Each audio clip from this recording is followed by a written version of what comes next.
I grew up in the Fair Street area, throwing papers and things of that nature, Route 10008-2. So I saw a lot of African American thriving because that was our Black Wall Street of Jackson. These were both people in the civil rights movement and supporters who had their own practices and businesses.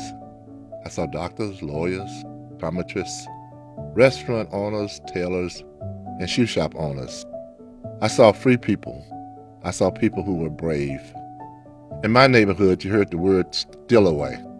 People who were running from the Delta plantation late at night.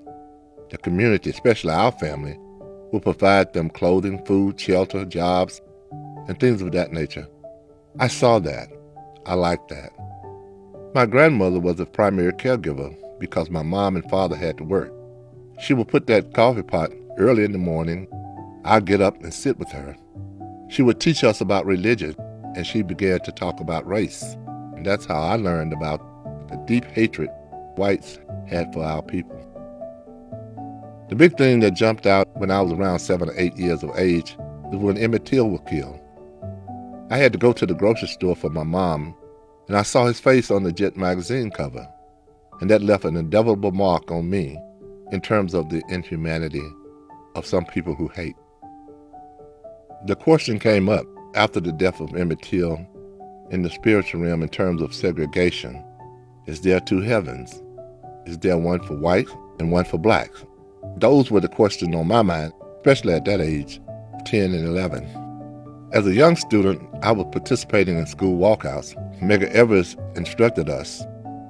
He said, "You're going out on the front line, and you're going to meet opposition.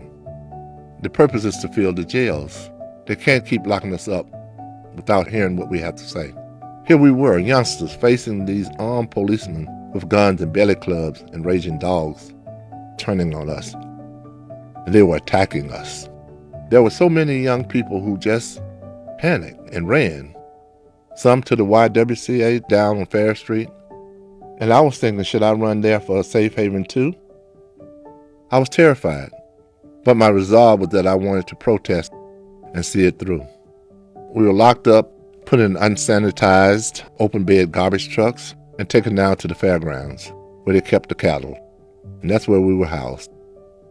When the Freedom Riders came down, privileged young people gave me an opportunity to see what freedom looked like and sound like. I wanted to be like that. Freedom was in the air.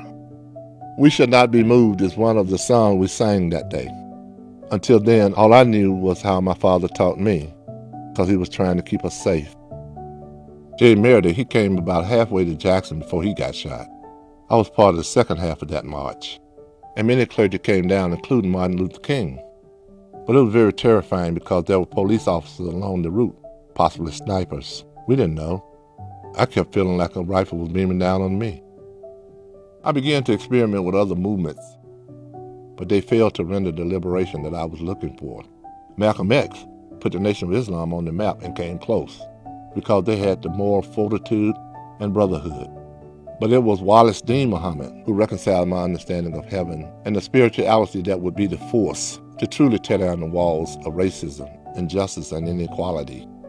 From the Qur'an, he said, "There's only one God and there's only one humanity. No white over black or black over white. The only one that's best among you is the one who is more pious to his creator." Islam is about peace and brotherhood. And if we embrace these ideas, can we make a better society? The Quran says, "Pour hatred with love." If someone shows you hatred, you show them love, kindness. If someone is ignorant, then you try to enlighten them. You try to bring them to a better way of thinking. Next to our masjid, our place of worship, we are purchasing 65 acres to model how to build together and bridge together as one beloved community in fellowship with Christians, Jews, and others, right here in Jackson, Mississippi. Looking back at Fair Street 50 years ago, I think of my grandchildren. It made a difference. We made a way out of no way, changed laws, and opened up opportunities that will forever pave the way for future generations.